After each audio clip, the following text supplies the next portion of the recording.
Casual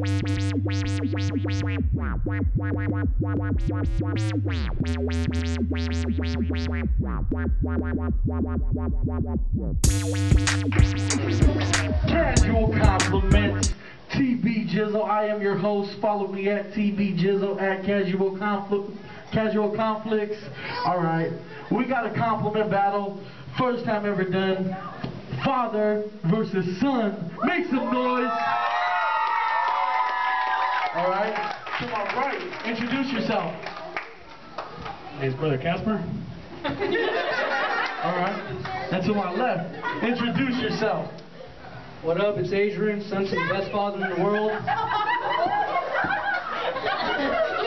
Looks like it's going to be a 2-on-1. That's a little brother. Alright. So, Adrian decided to go first. That's cool with you? Yeah, let's do this. Alright.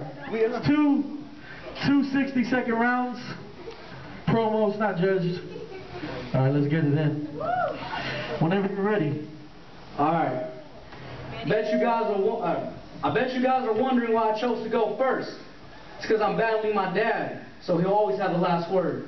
And you see, I'm not going to glorify his past like when he used to be a gangster and was clapping the tool, but I will tell you how he has the authority to make sure I get good grades in school. And he might mention how I'm a good kid or going to college, which is all valid and true, but all my good work, moral, and ethics is just a reflection of you. And you see, in church he stays busy. Yeah, he's taking city to city. And I know you can't see his eyes, but trust me, they're pretty. And you see, someone told me to describe my dad in one sentence or line. I said, just think of Arnold Schwarzenegger in his prime. They looked at me weird and said I was lying. Then they saw him in person and replied, never mind. And you see, he's so quick to give for those of you that are clueless. His name isn't Julian, so you know he ain't Jewish. All I'm trying to say is that he's not greedy with his guap. And he is so humble that he smiles and waves at all the cops. And you guys want to know what rhymes with Casper? Daddy. I swear I've never seen a person more manly. I mean, this guy's mustache has a mustache family. And he may look intimidating and scary, but all that diminishes with the look at his grin. And let's be honest, if this was a mustache growing contest, you already know he would win. Time. Alright.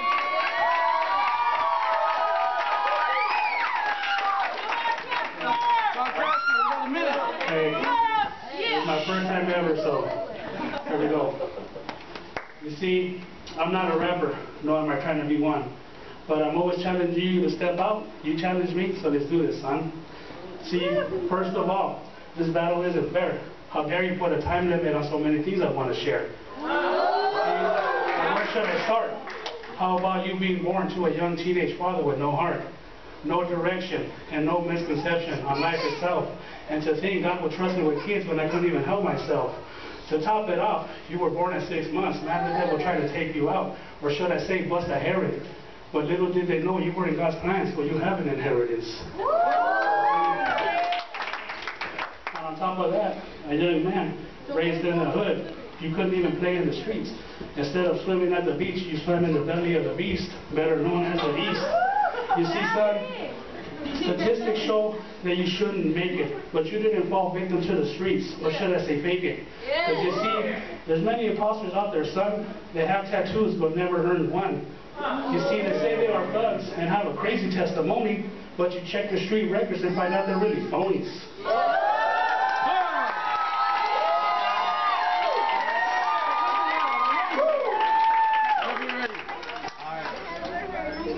Hey, yo, this is the only guy in the world I would ever let date my mother. And that's because he's honest, sweet, and I know he would love her.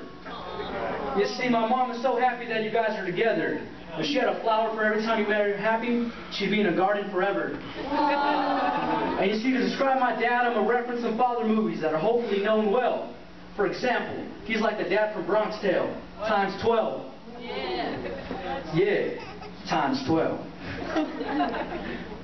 And you see, anyone who thinks he won't do anything for his kids is sadly mistaken. I mean, he'll do more for his kids than Liam Neeson did for his daughter in Taken. And he is constantly giving us his heart. Yeah, it's so true. I mean, he's always giving us his heart. John Q. And when I say my dad's sick, I ain't talking a patient on chemo. If I was lost, he'd go from sea to sea to discover me. Finding Nemo. You see, I look up to my dad so much that I place him on a pedestal. And I ain't talking Bob Power the way this mister's incredible. Honestly, 2 rounds aren't enough time to explain his manliness. But me and him are like Jaden and Will, the way we're pursuing happiness. Man, he's the best dad in the world. Trust me, it's so true. He is the hardest worker out of everyone in this crew. And I'm not going to be fake. I'll end this round with a statement that's true. Daddy, I love you.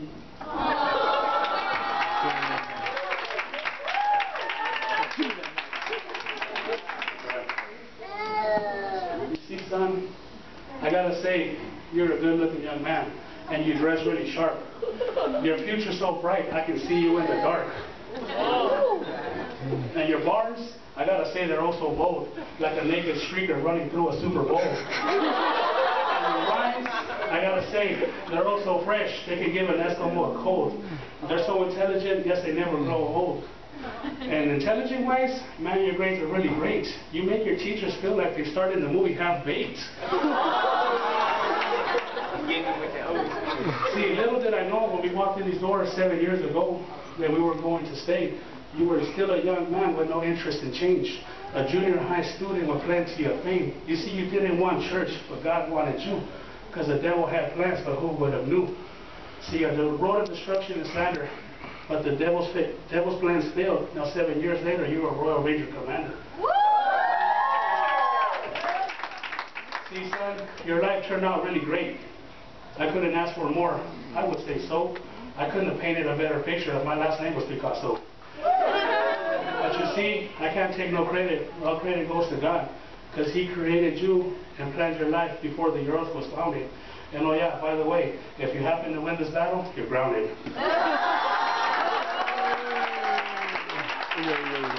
It's not, Judge. Cut it. We just in